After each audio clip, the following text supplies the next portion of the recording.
What is the spiritual condition of infants, and can an infant be held responsible for their sins, or can they even sin? Yeah, good question on infants. And is the question what happens to them when they die? Is that the question you're looking for? Yes, sir. Okay.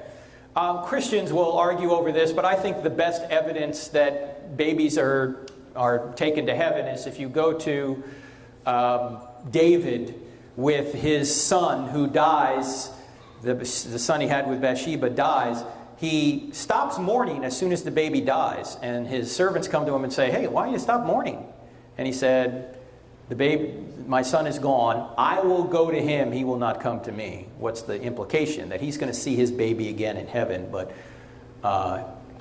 he's not going to come back to me. So it would seem that would be what God would do, is he would take infants to heaven. The other view, of course, is that God could foresee down the corridor of time what they would have done and what they would have selected had they lived past the age of accountability. That's a possibility too.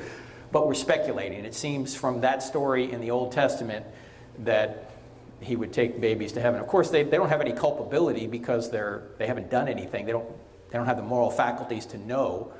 If they did, all of us would immediately be guilty of the terrible twos, right?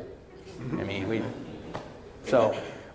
There's an age of accountability. In fact, the Bible even talks about this in Isaiah chapter 8, before he has reached the age of accountability, before he knows right from wrong, good from evil. Now, in my view, the age of accountability maybe 50 years ago was about 13. Today, I think it's about 35.